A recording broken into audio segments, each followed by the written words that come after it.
Hello and welcome to this webinar, The Labor Curve, the Impact of Labor Planning on Productivity. This event is brought to you by Engineering News Record and sponsored by Rivet Work. Hi, I'm Scott Seltz, publisher of ENR and your moderator for today's webinar, and thank you for joining us. In today's discussion, we'll dive into the common productivity killers and how contractors can improve labor productivity through better labor planning with a team approach. Leading today's discussion, I'm excited to welcome Ryan Meitel, CEO and co-founder of Rivet Work. Ryan and the Rivet team are on a mission to enable every self-performing contractor to have a labor plan that increases productivity of their workforce and the profitability of their business. He's passionate about providing solutions for the ongoing labor shortage and the generational change driving adoption of digital tools in construction. I'll be rejoining our presenters at the end to field your questions that come throughout the webinar, so don't forget to submit them in the Q&A section of the webinar console. And now I'm excited to hand things over to Ryan Meitel. Ryan? Thank you so much for that introduction, Scott. I'm joined today by two phenomenal co-hosts whom I'll be introducing in just a few minutes. I'm very excited to share what we've learned about productivity, labor planning, and workforce management with the ENR audience today. We only have an hour, and these topics are extremely important to this industry. There's so much depth to them as well. In an hour, we're really only going to scratch the surface. But as Scott mentioned, there's a Q&A session at the end. So if you want to go deeper on something we cover, please submit your questions for the Q&A, and we'll try to get to them here at the end. So we're going to kick this off with some audience polling to get a feel for who is here with us and why you chose to join. So we'll leave about 30 seconds for each question. So if you would please go ahead, you can fill directly in on the webinar on the slide, start putting in your responses, and we'll look at the results here in about 30 seconds.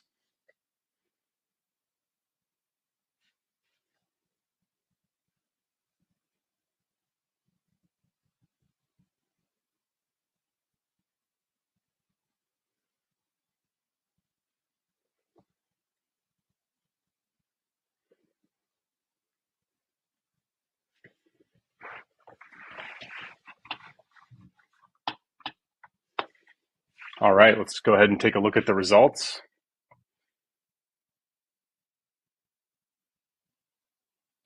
So we've got a good mix here of folks in project management, contractor execs, operations leaders, and field leadership. Let's go to the next question. So what tools do you use for labor planning today?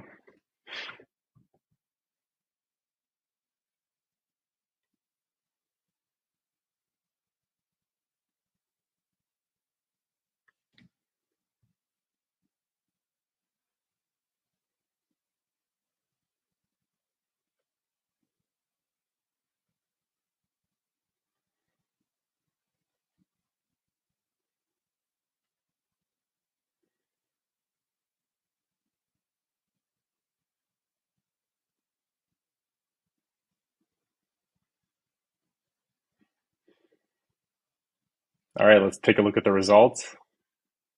Lots of spreadsheets, more whiteboards than I would expect, and some software platforms. And let's go to the last question. So why are you here today? Which of these prompted you to register and join us?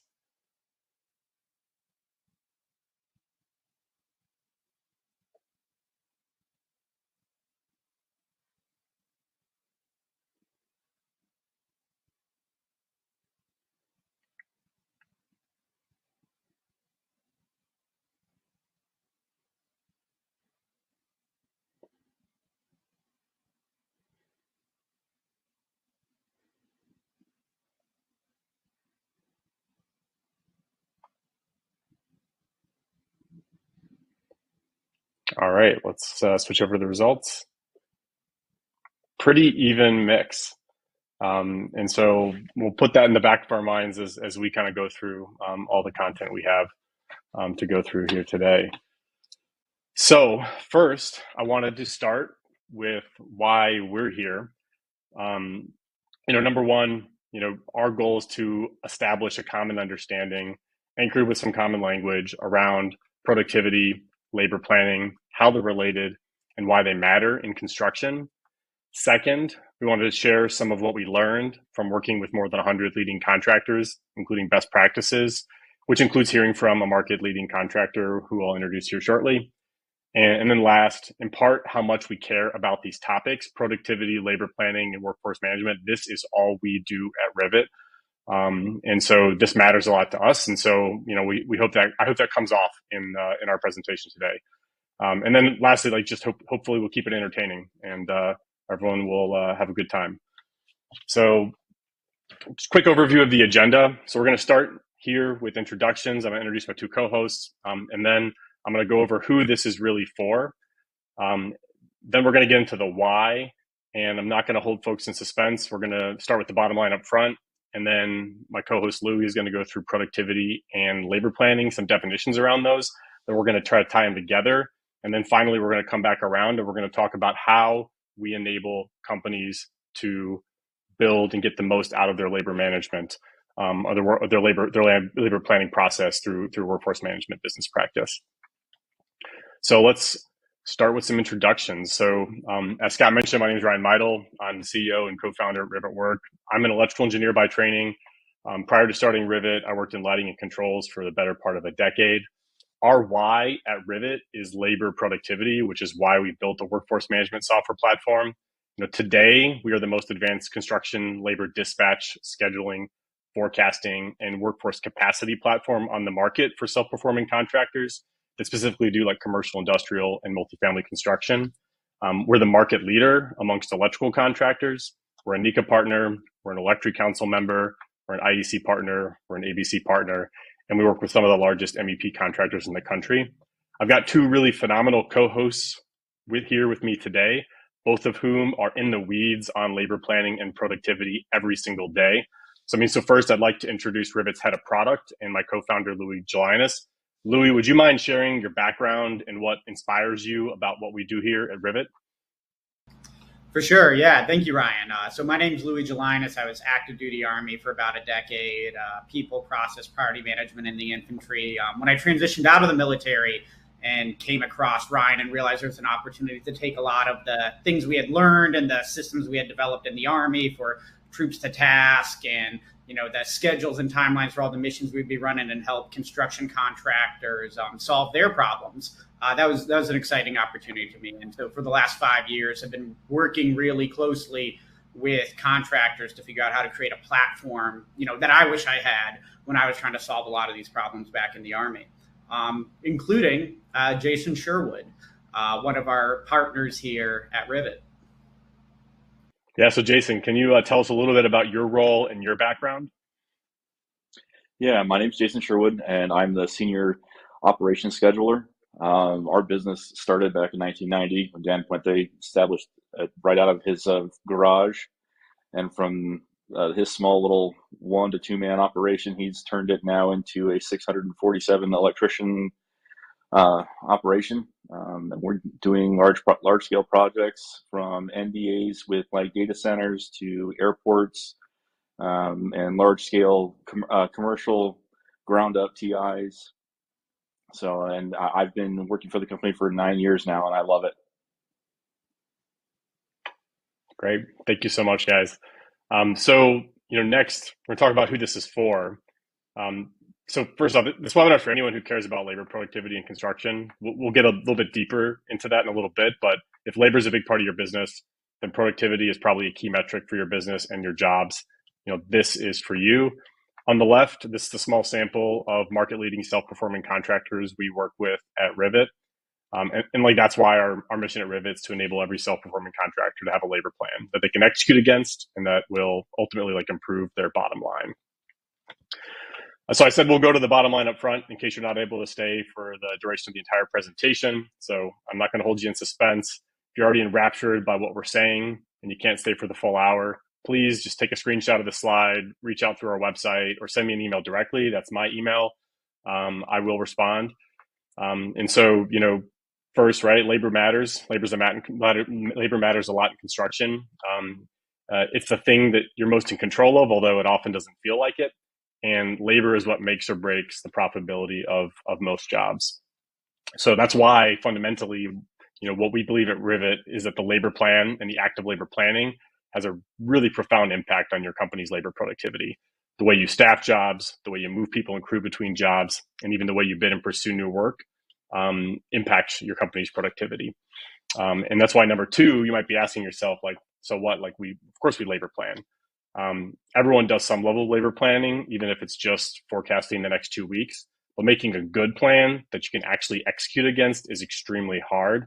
And that's why we work with our partners to implement a workforce management business practice, which is how we help them get the best labor plan they can for their business. And, this practice is just essentially a set of SOPs customized for their business that creates accountability. So number one is that, labor planning impacts productivity. Number two is that it takes processes, it takes SOPs. We call this workforce management to have a great labor plan. And then number three, if you've ever left a weekly, biweekly, monthly manpower meeting for, the plan you've made to no longer be accurate the moment everybody leaves the room, that's why you need a platform. Real-time information matters. To capture the value of the labor plan, you got to be able to execute against the plan in real time. Everyone has to have access to the most up-to-date and recent information. And that's why ultimately, to get the most out of it, you need to have a platform built for construction and fit for the task. So Louis, I would love you to go a little bit deeper and talk a little bit about productivity and the labor plan. Yeah, absolutely. Productivity is where we get to the bottom line here. And productivity, when we're talking about construction operations, is what's happening on your job compared to what was planned. There's a few ways to look at it, though, and we want to be specific here. When we're talking about labor productivity, there's a set of factors that will affect all of the activities on your job site and the overall profitability of your entire job. There is, a lot of systems and processes and practices around, task level or activity level oriented productivity, how you're breaking down your bid into specific tasks and, tracking units installed and, your productivity factor per thing on your takeoff you're executing against. And, that's extremely important to success in construction operations, but isn't the overall labor productivity. When we're talking about labor productivity, we're talking about the kinds of things that will sink all of your cost codes, perhaps because your job isn't adequately staffed, or you're fighting challenges with absenteeism, or got compressed and are peaking, much higher and much more quickly than you planned. So we're excited to kind of, look at labor plans and how they tie into productivity as we go. But before we transition to starting to talk more about the planning, Jason, I'd love to hear a little bit from you on what is the importance of productivity to you guys at DP Electric. It plays into everything. Thank you, Louis. It's key and critical to us being successful on a project. It's the bread and butter of whether or not you're going to succeed at the end of the day or whether you're not. It's huge. We use it daily, weekly, and we review it constantly. So everybody's on that, from a PM to field leaders, even to like my operations team. We're deeply involved in the planning of that project, from all the productivity of what's happening day to day to where we're going to be. It's huge.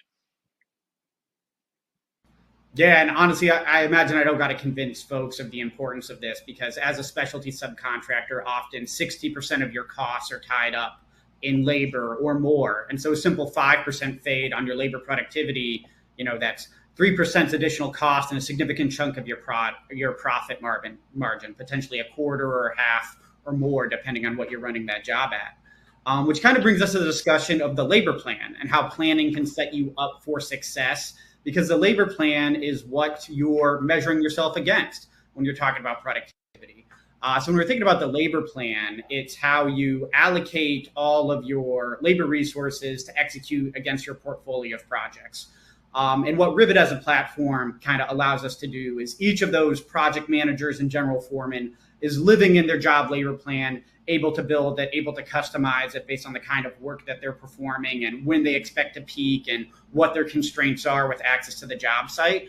And then all of that forecasted labor demand is automatically aggregated, and you get your organizational level forecast of what all of your job's requirements are in time. And so you can see months, quarters, years out, what kind of jobs you need to be pursuing, what kind of staffing decisions you need to be making, in order to be able to satisfy all of the labor demand and operate your business at that workforce capacity you guys are designed to succeed at.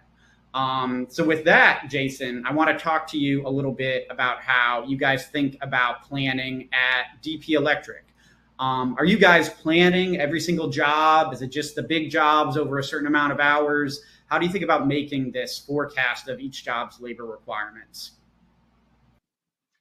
Right now, I'm using it to track every single project, and that's including our service department. So even our small work orders, I'm tracking pretty much everything, even the stuff that we're bidding. Now, it's not. I'm still working on getting every bid in. I'm finding that value there.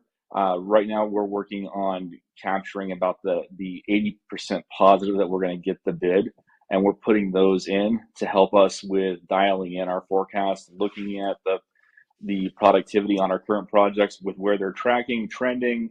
We're using it for history stuff. There's a lot of aspects that we're utilizing Rivet and trying to stretch and grow and our own team. So it's really helping out in a big way. Yeah, speaking of your team, Jason, I'd love to hear who else have you been able to get involved in this labor planning process in the tool? Right now, from our estimating team to our PMs, our field management, all the way down to my leads on the job. I'm even having our subcontractors utilize some of the information that's in here to do whatever they're needed, the different aspects. I don't want to turn too much, but we're utilizing the forecasting and the productivity tracking portion from all of the executive team all the way down to the field team.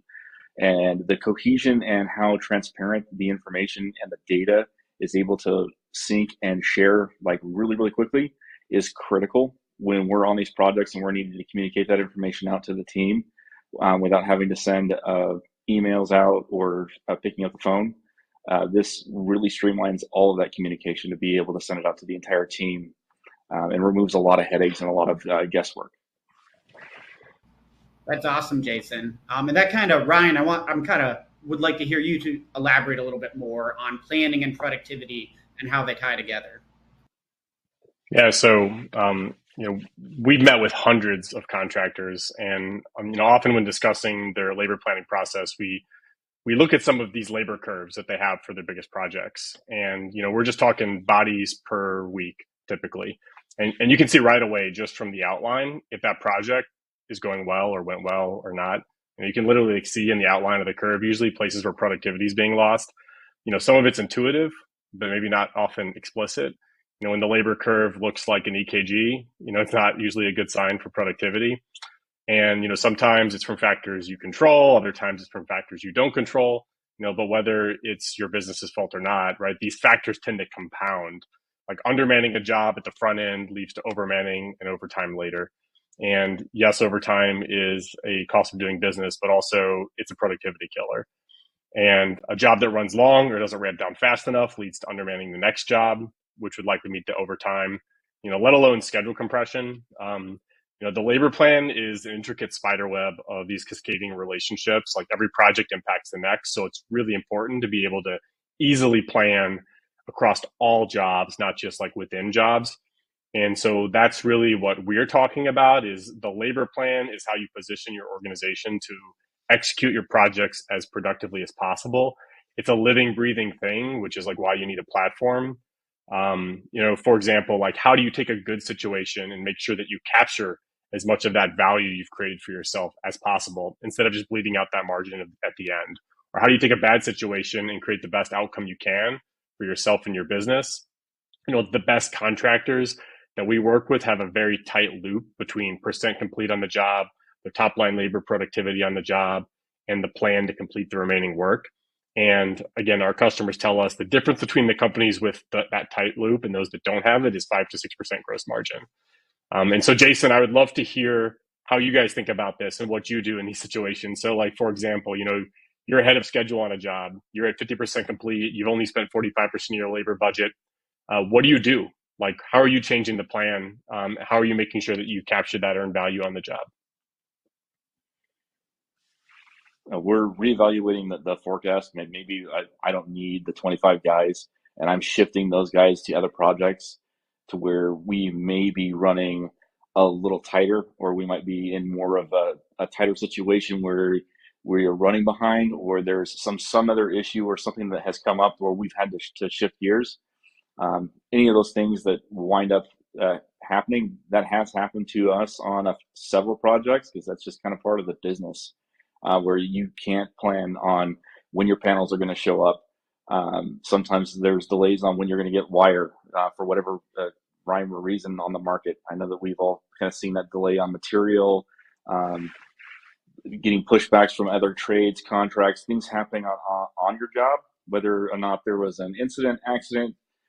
All these things are key factors that impact projects, and they affect that tidal wave or that up and down roller coaster ride that we all ride.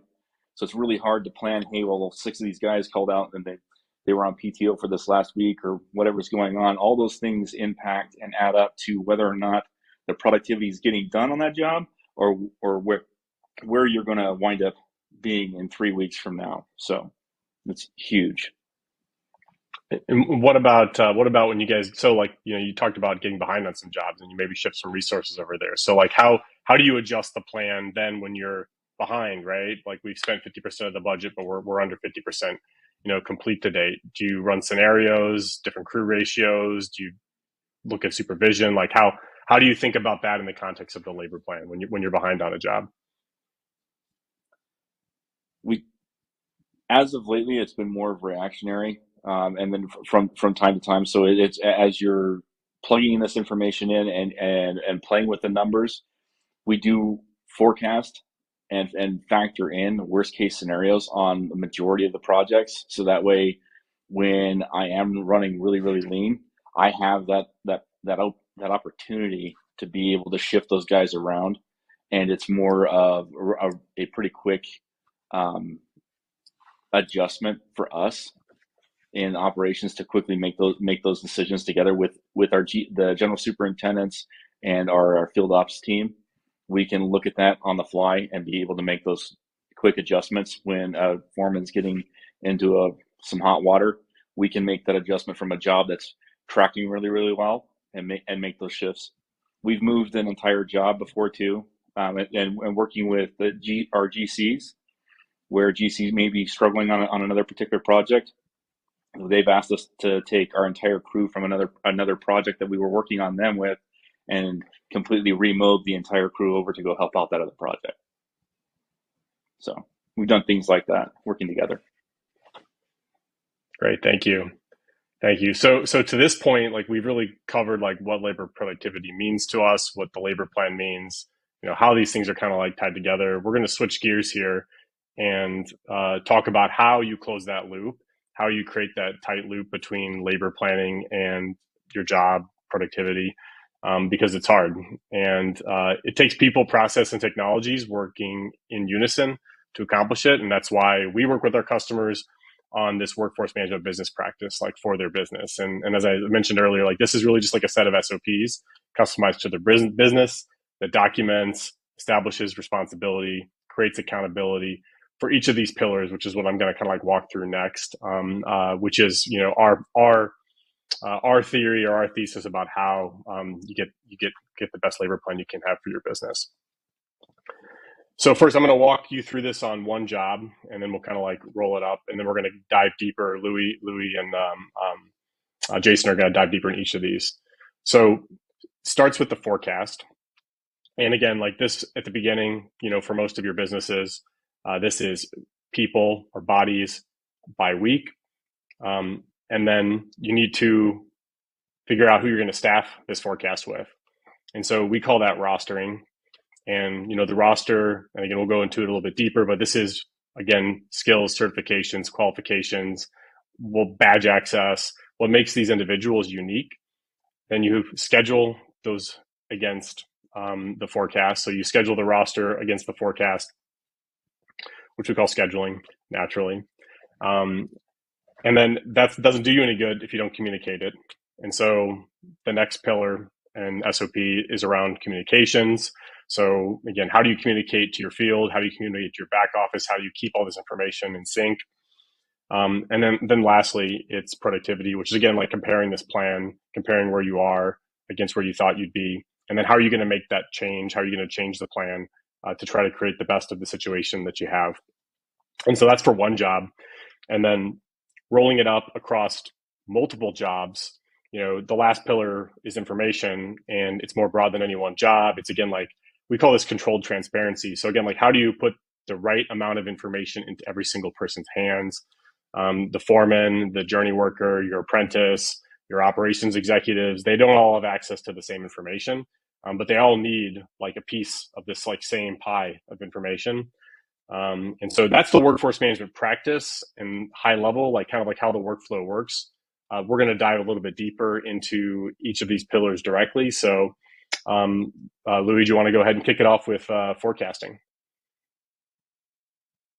Yeah, I'm happy to speak to it.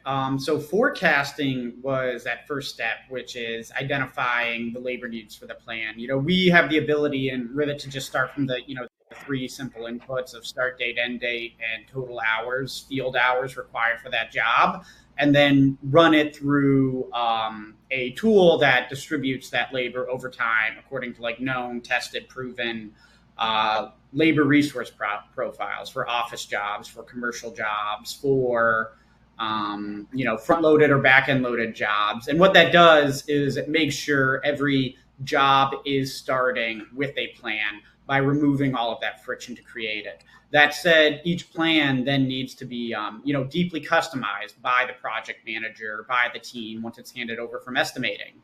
The easiest way we think about this is headcount by project by week, but some projects are shorter duration, or it's really based on hours instead of by headcount because of the amount of overtime involved. And so all of that sets you up to be able to go through the rest of the workforce management practice.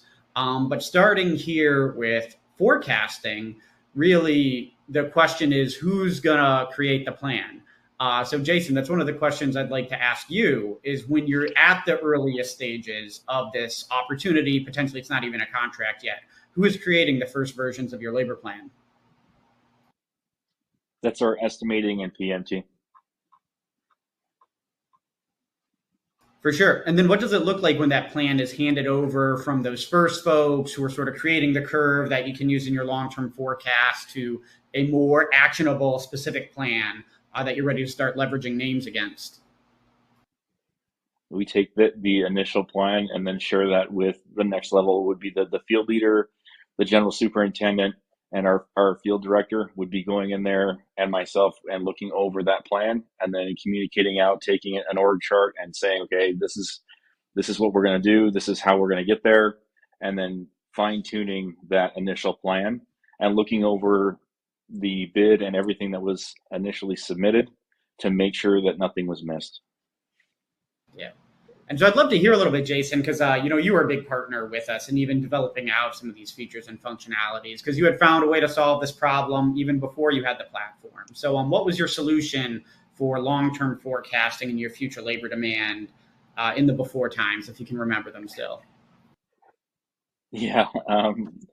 Initially, when I first started in this position, we used it was an 8-foot tall by 15-foot whiteboard that was like half magnetic. And I went from that to using numbers that Excel. It's like Excel. And then I've been able to basically hodgepodge something that looked similar to what Rivet kind of does in some form, shape, or form that I was able to share with everybody as into a live document.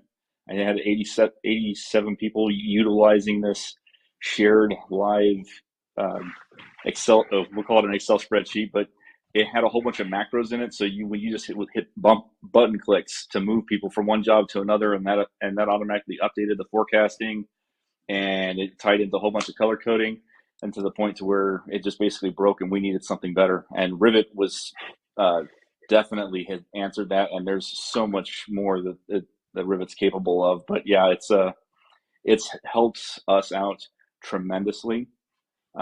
With being able to communicate those fine points on the productivity, labor planning, huge on the way the communication works within Rivet. It's massive. So it's a big improvement from what I was using before.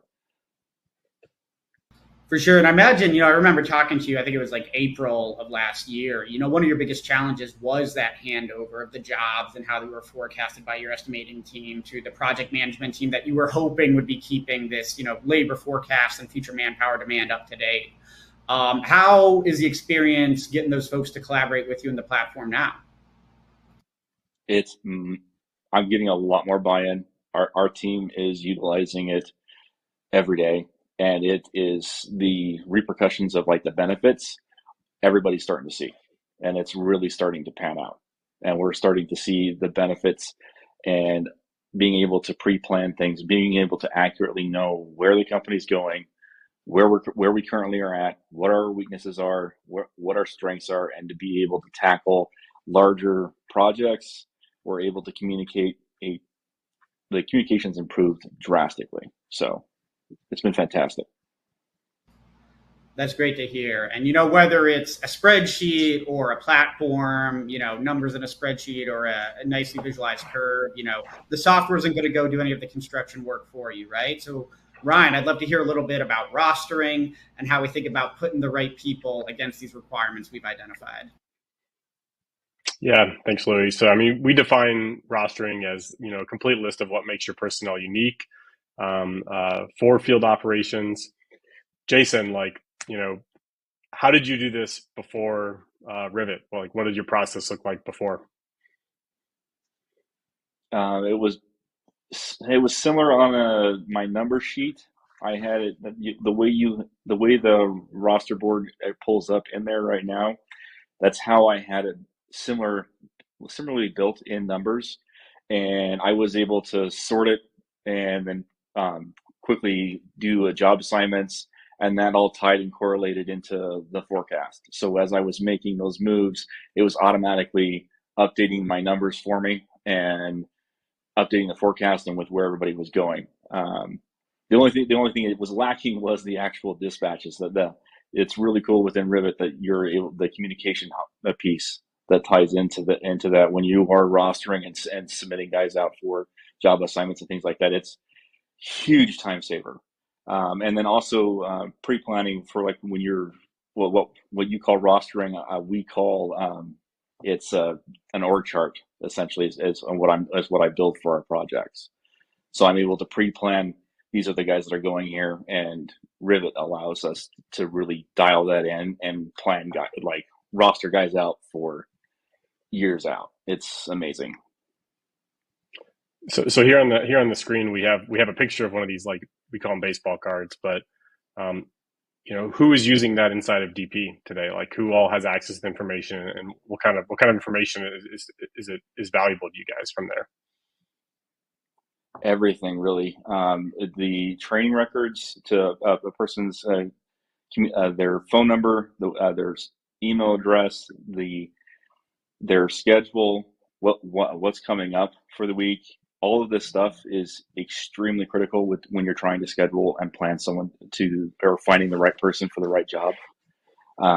Look, I've got right now our entire safety team utilizing this for when they're doing job safety walks. There are some of our GCs have access to some of these reports where they're being able to look at who we've got that's trained for either CPR, arc flash, lotto, power actuated tools, any type of like the train certs. All that stuff is at your fingertips and quickly accessible and able to see. OSHA 10 training, all those things that are like job site requirements. Being able to quickly identify those key individuals is crucial. In your process, everybody's using it. No. So thank you. So in your process, who is it that maintains the data too? There's potentially a lot in here, and you said 687 electricians. So that's a lot of data. Like who's maintaining it? How does that work in DP? Right now, the data is coming from another software program we use called Vista. We store all of our safety documents and everything else, and it communicates directly and loads right into Rivet for us. So as someone completes a safety training course or anything like that, the forms get submitted into Vista and they automatically get uploaded into Rivet. and it's just autonomous and just runs. It's been fantastic. Yeah, thanks for that. So we forecasted, right? We've got, the quantities of manpower planned for our jobs. We've got the inventory of all of our people and their skills, their qualifications. Louis, why don't you walk us through scheduling? Yeah, so scheduling has always been sort of like the heart and the soul of Rivet. Right people, right place, right time. You've got to balance your workforce across your portfolio of projects, as certain ones are ramping up and ramping down. You want to keep your best people busy working for you. And so you got to find the next opportunity for them. So we think about scheduling in two ways. When we're looking at Rivet, there's job-based scheduling. That job has a resource curve. You're going to need to get the supervision mobilized early, add on journey workers and apprentices as you go. But there's also, each of those individuals has their own path across jobs throughout their career at the business. And being able to take what, in a spreadsheet or in a whiteboard, you kind of got to pick which way you're going to look at it. And the benefit of the platform is you can either look at an individual schedule in time, the jobs you'll be transferring them to in the future, or look at the jobs schedule. And, depending on who you're trying to satisfy, who needs that information, they can both come and get the information they're looking for in Rivet. A lot of times we're looking at the manpower schedule together at a weekly manpower meeting or labor meeting or something like that. I'd love to hear from you, Jason, about where is that time you guys are coming together to look at the schedule and try and balance and figure out where's the right place for people to go next. We do that daily, weekly, and we do have a scheduled meeting every Wednesday that we are always in, going over where everybody's at on a very macro level. And then me and my team, I've been able to add 2 new team members to my team, and they've been huge help.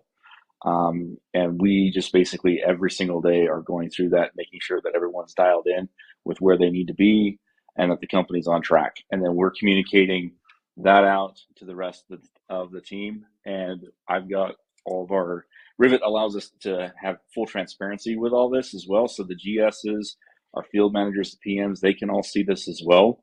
And it allows for that seamless communication piece to be tied in. So that way, when we're working over this, making sure that everybody has a home, we've got everybody tracked with their attendance, with the productivity that's happening on the projects. That's all tying in together, and it's been a massive improvement for this last year since we've been using it. Yeah, I'd love to hear a little bit more about that, Jason, because, obviously there was a way this was all getting done before, figuring out what job everyone is going to be at and when they were going to get to the next one. So what's the biggest thing that's changed about your process or the people involved in it since moving on to a platform? The transparency has been huge. Before it was just me. I was the center hub for DP Electric. If you wanted something done, you had to get basically everything was going through me. All the job assignments, all of anything. You wanted manpower somewhere, there was an email or something like that, or a phone call that was placed to me, and there were conversations that were had, and then it was long hours, 17, 18-hour days, 7 to 6 days a week.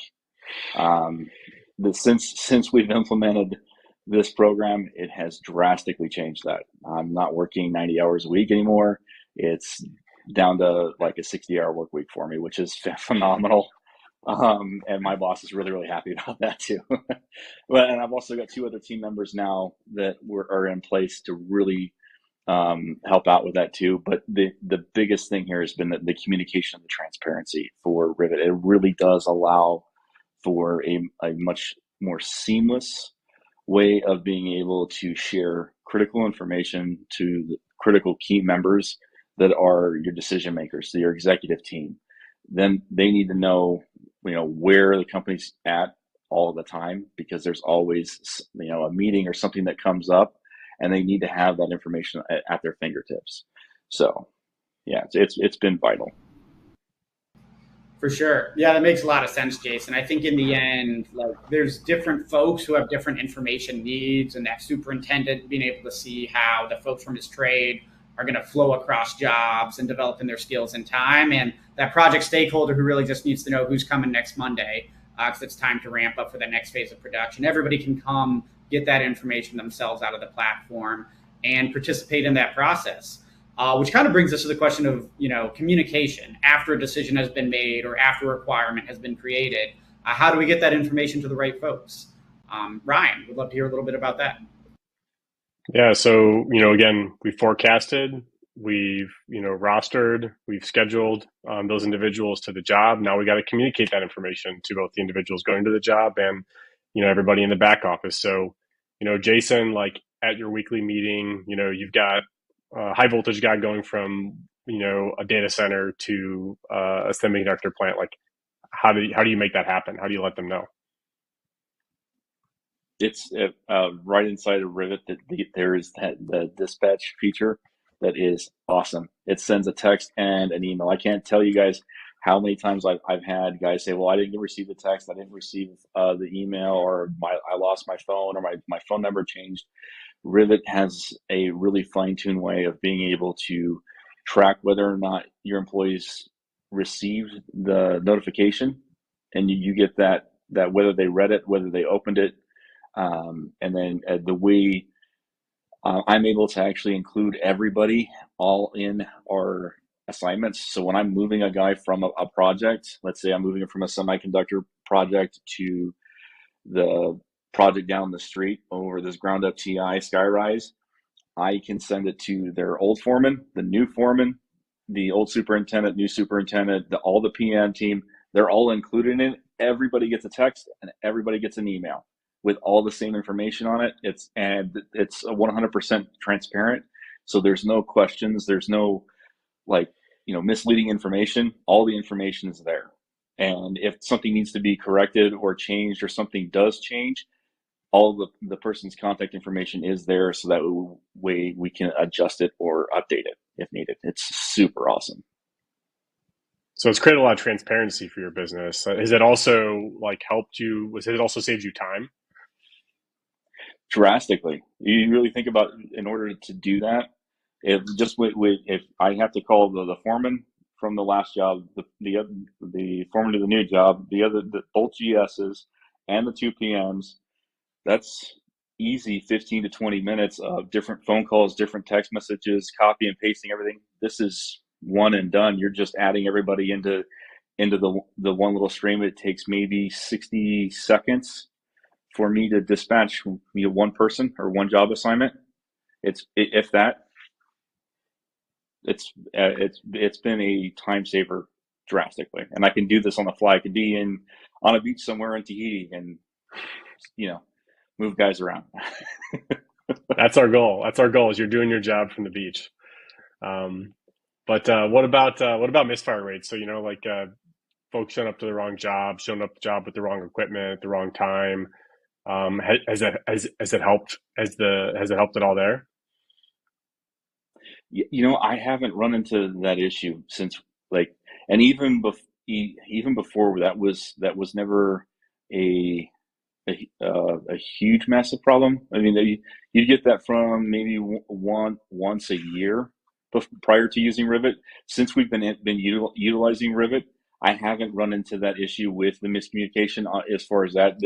Usually things that would wind up changing is either it's a start date, or we may not be starting on Monday because the job site got rained out, or there was an issue, mm-hmm. and so the GC wanted to change the date, or the start time is moving from 5 a.m. to 7 a.m. It's simple things, but we haven't had any guys showing up with wrong equipment or things like that. Great, thanks. And so this brings us to the last pillar, which kind of pulls it all together, information. Louis. Yeah, I'll touch on this briefly. I think we've got some great questions from folks in the webinar that we want to make sure we have time to address as well. But this is really one of the big benefits of doing this through a purpose-built software platform versus another way, which is all of this information is, crucial to your business. A lot of this information comes straight out of your accounting system or your existing ERP system. And it's really important who has access to which information. And a software tool just gives you those simple ways to make sure all the information is consolidated for the people who need the bird's eye view. And then whether it's you just need to know about your crew, you just need to know about your job, you just need to know about your division, for the folks who are in those roles across your company, they have access to the information they need seamlessly to do their job, but maybe not the information that they don't need.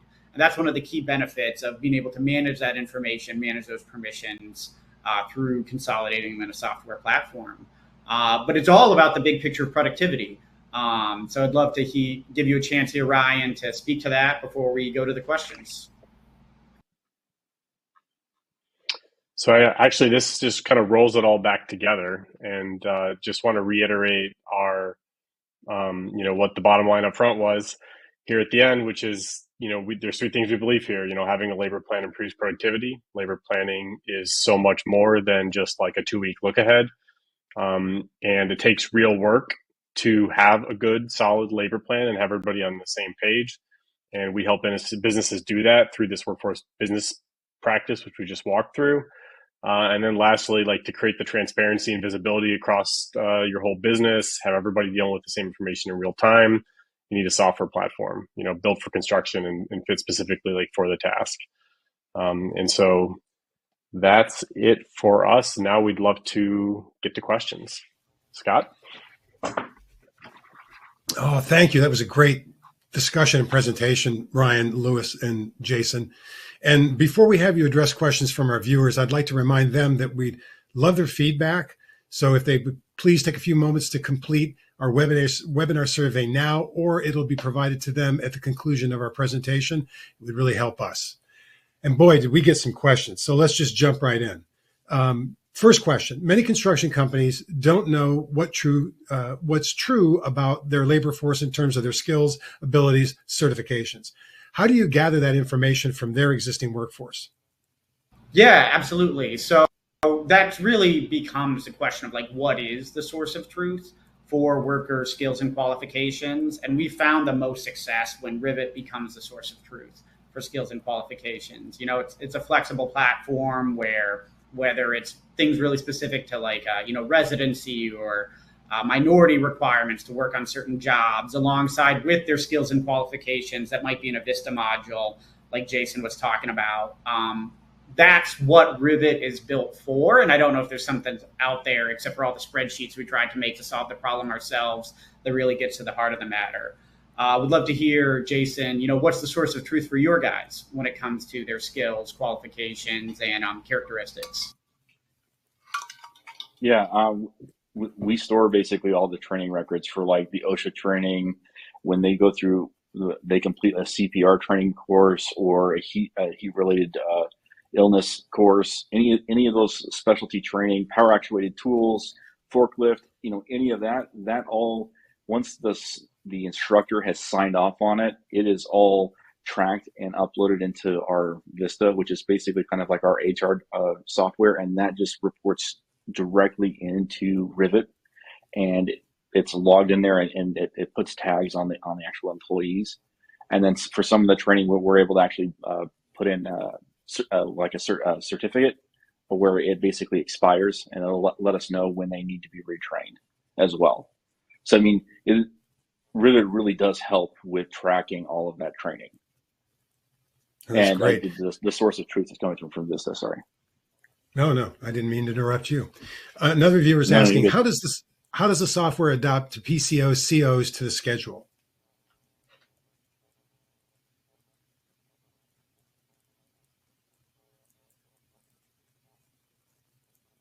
Yeah, can somebody help me with PCO/CO as far as the acronym? I wish I could. It's not even familiar to me. Gotcha. Well, you know what? Maybe go ahead. Yeah, I think they're talking about change orders. So yeah, that's a great question because your labor plan is constantly updating because potentially the scope of work is updating as you go. I would love to hear, Jason, when that happens on your jobs, how do you navigate that in the platform? Oh, that happens all the time, consistently. We use Vista for tracking all of our accounting as well. So anytime that any of the POs, any of that stuff changes, the PMs are updating the forecast as an overall and communicating that out with our general superintendents and the foremen that are on the projects actively. So we're adjusting the manpower as needed. So if we get a big change order and we need to increase manpower, they'll go in there and update that on the fly. That's why Rivet's more of a living, breathing, shared, live systems and software, to where we are all communicating day to day all of the changes, because I've gone from one day, having 50 guys on one site to needing to find 50 people homes for tomorrow. I know that's never a comfortable situation to be in, but yeah, Rivet's allowed us to really dial that in and stay on top of those change orders. Great. Another viewer is asking, what benefits does the Rivet platform have over man load detailed schedule? Yeah, I actually huge. Go ahead, Jason. Louis. Yeah, because the man load ahead. detail is actually something we end up talking with folks quite a bit. And we kind of find the challenge with the man load detailed schedule is how detailed it has to be valuable at all, and how sort of work intensive and time intensive it is to manage it. So really the big benefit in Rivet is that it is approachable, and it is the simple allocation of man weeks and personnel available. Would love to hear from you, Jason, though, as far as how you guys think about man loading detailed tasks versus the overall labor loading of your jobs. Yeah, I know that our main focus has always been kind of on more of the man loading and looking at like the total number of men that are going to be on the job versus like tracking like the hours, because I know that can be just a little different. And there's like a different approach to when you're looking at just the number of hours that you're working on that for that project versus the number of men for the total project. We base everything off of just the total number of men that we're going to need, and factor it in on from that aspect of it. And we can dial into like really dive into the weeds in Rivet if you wanted to, but you don't have to. Jason, I think you may have answered. Yes, you may have answered this question before, but I want to make sure. The viewer's asking, does Rivet have unique employee attributes such as apprentice, journeyman? Oh yeah, you can break this out as deep as you want to go, and I'm pushing the limits, and we're stretching and growing. It's fantastic. To that point, here's the viewer asking in big capital letters, who is inputting data and updating it? Everybody. So that's the key component to this whole entire thing, is that the transparency allows for everybody from their different roles and responsibilities are able to input data that they're responsible for, if I put it to you that way.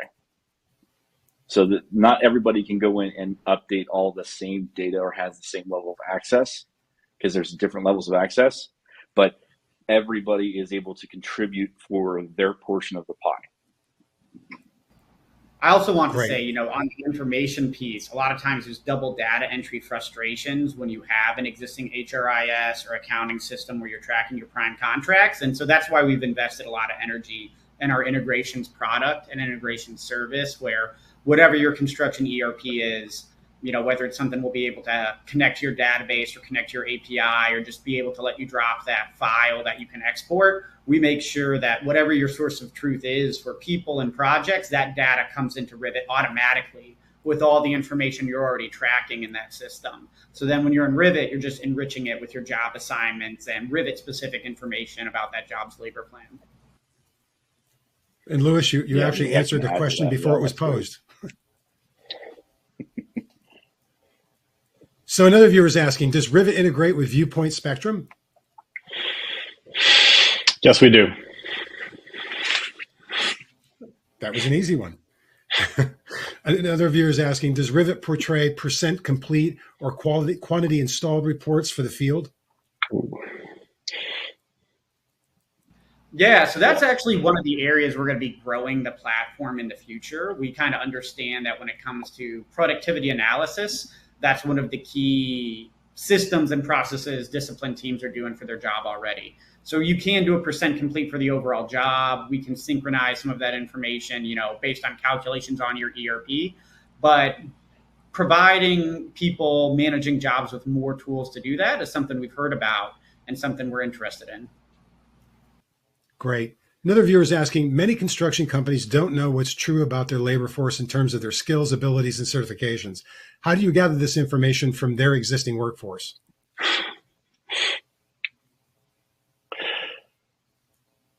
Oh, that's such a great question. Well, you got to trust your people, right?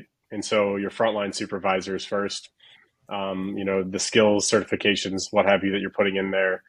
I think maybe like skills is maybe the thing more in question here. What's true about your workforce, but for certifications, other things actually being able to upload and have the documentation inside of the platform, and then trusting your field supervision. I don't know, Jason, what would you add to that? I mean, you kind of nailed it on the head there. It's I've had guys that have provided documentation saying that they know how to operate a trencher or know how to operate a backhoe, and when they jumped up there, they clearly did not know how to operate it. So it's having the proper training is in place. We've established our own university with DP, and that has been instrumental to our success.